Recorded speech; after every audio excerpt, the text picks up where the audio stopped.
menjadi seorang koruptor sebagai pertanggungjawaban moral. Saya mau minta klarifikasi, ini tanggung jawab siapa? Bapak malu nggak sih? Apakah saya dengar permintaan maaf yang benar?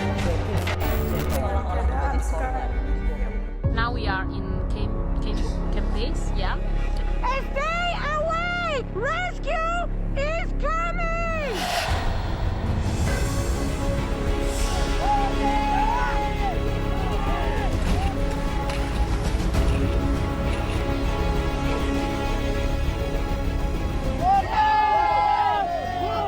Di mana sebelumnya kita perkirakan korban ada di posisi kedalaman 400 meter dan ternyata setelah kita bisa menjangkau korban ternyata ada pergeseran turun ke bawah lagi di kedalaman 600 meter. Dilakukan pemeriksaan terhadap korban dan tidak ditemukan adanya tanda-tanda kehidupan.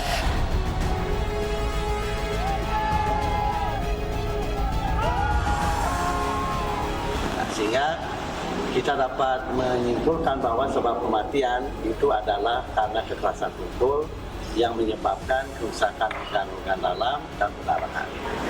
Mungkin selanjutnya yang perlu kita jelaskan di sini adalah kami tidak menemukan adanya bukti-bukti bahwa kematian itu terjadi dalam jangka waktu yang lama. Jadi dengan kejadian ini kami akan mengevaluasi secara total prosedur pengamanan SOP secara umum akan kita evaluasi secara cepat apabila ada kondisi kedaruratan bisa terantisipasi dengan lebih baik.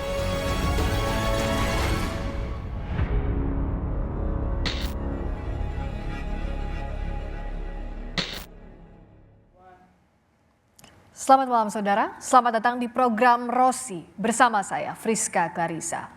Juliana Marins, warga negara Brasil, dievakuasi dalam kondisi meninggal dunia usai jatuh di Gunung Rinjani. Hasil otopsi menyatakan Juliana meninggal usai 20 menit bertahan karena mengalami pendarahan di sejumlah organ tubuh.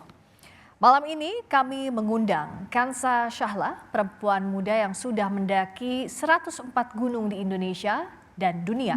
4 diantaranya adalah 7 Summit dunia. Kansa juga mendapat 3 rekor muri sebagai pendaki termuda untuk pendakian puncak Kilimanjaro Afrika, Elbrus Rusia, dan puncak Aconcagua Argentina. Selamat malam Kansa. Selamat malam Kak. Terima kasih sudah hadir di Rossi. Terima kasih banyak. Dan juga kami turut terhubung lewat sambungan Zoom dengan Korlapsar Lombok Timur, Samsul Padli, yang pada saat evakuasi Juliana Marins pada saat itu turun pertama kalinya. Selamat malam. Selamat malam Mbak Friska dan Mbak Al.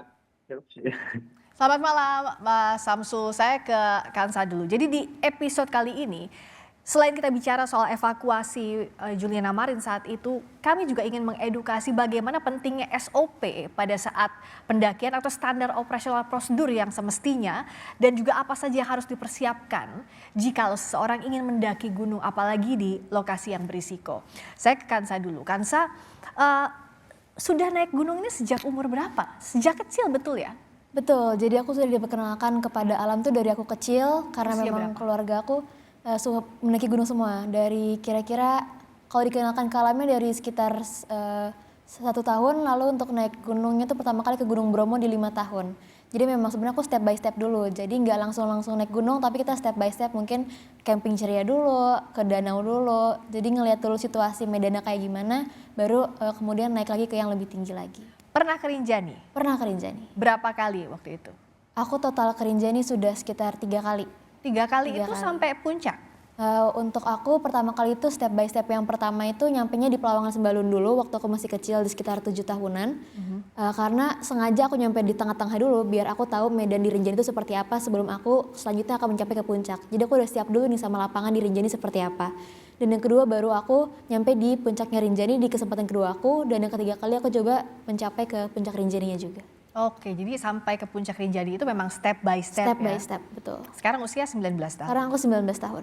Jadi apa yang disampaikan ayah apa sih waktu itu untuk mendaki gunung berisiko, apa yang harus disiapkan memangnya untuk Rinjani salah satunya? Oke, Kalau dari yang ayah aku jelaskan ke aku juga dan ayah aku ajarkan ke aku juga, kalau semua hal itu butuh proses dan gak bisa langsung instan. Kayak aku butuh waktu sekitar pastinya bisa sampai 10 tahunan juga untuk aku bisa sampai di titik aku saat ini, bisa sampai ke akun Kagua juga. Makanya untuk kemarin ke Rinjani itu aku pertama kali sampai di tengah-tengah dulu, lalu ayah sengaja kayak udah Kansa sampai di sini aja dulu, biar kamu tahu gimana rasa dinginnya, gimana kamu ngeliat awan di Rinjani gimana, biar kamu nanti mau ada rasa kemauan lagi dan akan lebih siap lagi untuk nyampe di puncak. Nah, Gitu.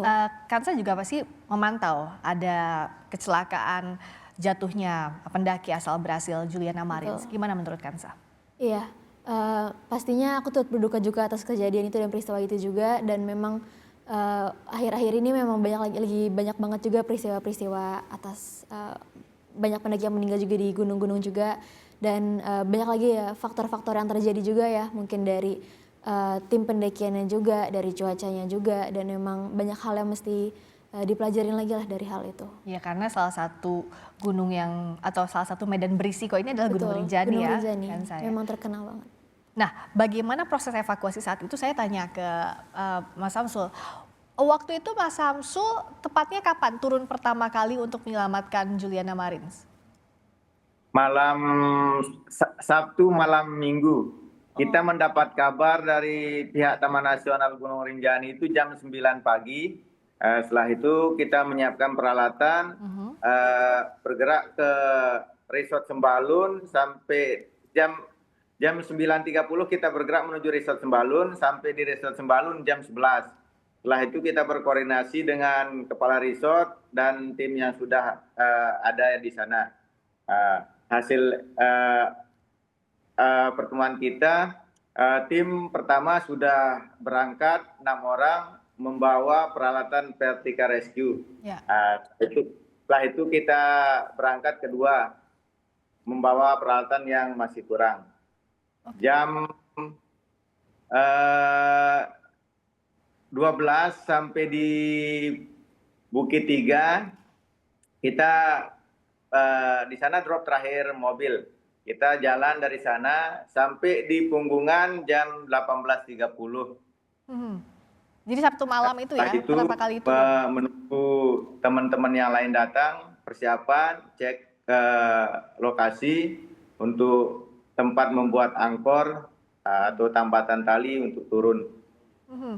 Waktu itu sempat berhasil menemukan jenazah langsung atau melihat posisi jenazah Juliana Marins atau seperti apa? Atau posisinya bahkan masih hidup, Mas Samsul? Pas saya turun malam itu jam 19.30 ya. Saya turun menjangkau korban. Sebelumnya saya temukan trekking pole, terus senternya. Pas sampai di lokasi terakhir foto video drone, korban tidak ada. Oh, sempat tidak ada? Sempat tidak ada di lokasi dari temuannya Mas Samsul? Ya. Jadi korban sempat tidak ada di lokasi yang sebelumnya terlihat di drone begitu? Korban melakukan pergerakan. Oh, pas sore atau sebelum kita datang itu mungkin korban melakukan pergerakan untuk mencari tempat berlindung mungkin, atau kan dari posisi korban itu terlihat Gunung Baru itu dekat mungkin. Nah dia berpikir lebih sini lebih dekat, ternyata kan jalur untuk turun itu ke sana tidak ada. Nah. Seandainya korban diam di posisi terakhir video foto drone itu, malam itu saya menemukan korban. Jadi waktu Sabtu malam Mas Samsul dan tim melihat tidak ada korban di sana, apa yang dilakukan? Apakah naik lagi? Tidak, saya bermalam di sana, flying camp sendiri. Saya mencari tempat posisi aman. Setelah itu saya koordinasi dengan teman-teman. Saya flying camp di sini. Besok pagi saya lanjutkan pencarian. Setelah mendapat posisi aman, saya kabari posisi saya sekarang sudah aman. Besok dilanjut. Oke, nah esok harinya langsung dilanjut? Apa sempat ke atas dulu mengambil peralatan yang kurang misalnya? Ya paginya itu saya lanjutkan pencarian, ternyata tidak ada. Korban sudah tidak ada di sana. Saya koordinasi lagi dengan teman-teman di atas, korban tidak ada.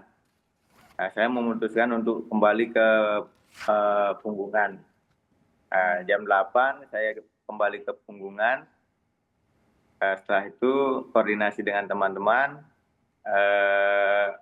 apa rencana selanjutnya. Pas sedang istirahat, ada pendaki turun membawa drone dan menawarkan diri, Mbak Purki itu. Bisa saya bantu? Alhamdulillah, silahkan Mbak. Dia terus dicoba mencari pakai drone, tidak menemukan korban. Karena baterai juga cuma sedikit, tidak maksimal untuk pencarian.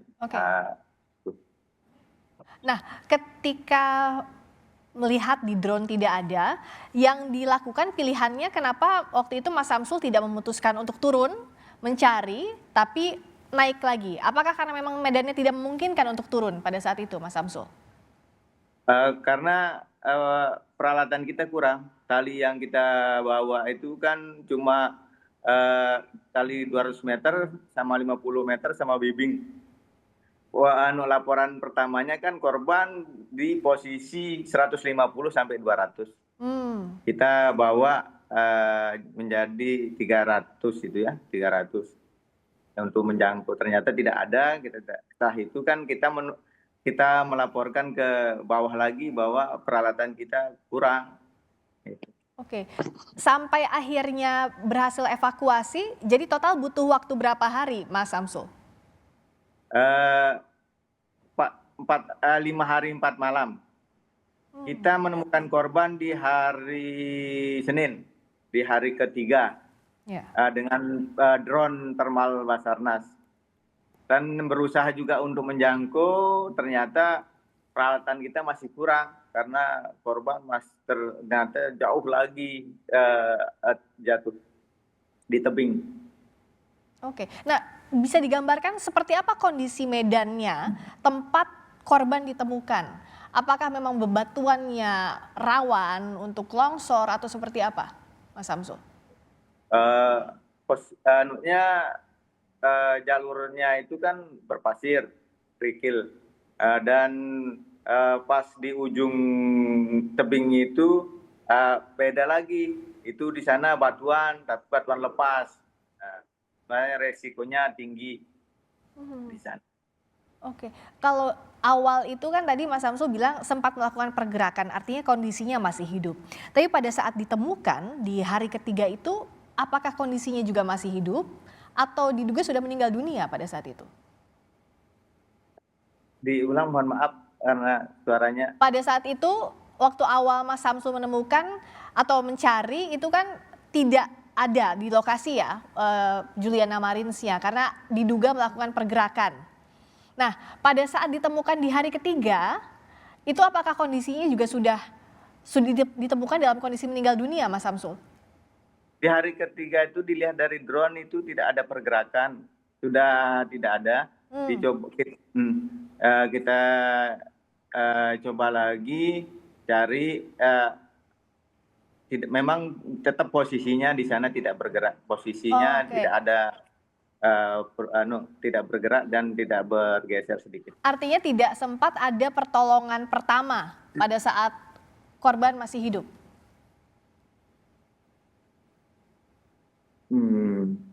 Ya, mohon maaf.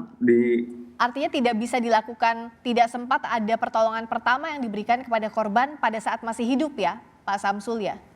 Iya, pada saat korban masih hidup kita tidak bisa menjangkaunya karena korban melakukan pergerakan. Seandainya korban mencari tempat aman di sana, di dekat-dekat sana banyak ada ceruk-cerukan gitu. Tapi survei orang kan beda-beda. Dan untuk melakukan evakuasi apakah tidak bisa lewat jalur udara, misalnya lewat helikopter? Tidak memungkinkan sama sekali, Pak Samsul? Ini.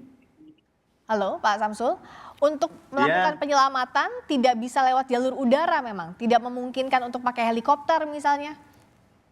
Oh, tidak memungkinkan karena posisi korban itu di tebing ya, kiri kanannya itu. Terus kondisi tebing-tebingnya juga kan itu pasir dan batuan, itu bahaya, sangat berbahaya, resiko tinggi terhadap helikopter. Nah, kenapa saya tanyakan lagi soal proses evakuasi ini? Karena evakuasi terhadap korban Juliana Marins ini menimbulkan pro dan kontra tentang evakuasi yang dilakukan oleh tim SAR gabungan. Benarkah medan sulit ini menjadi kendala utama dari proses evakuasi?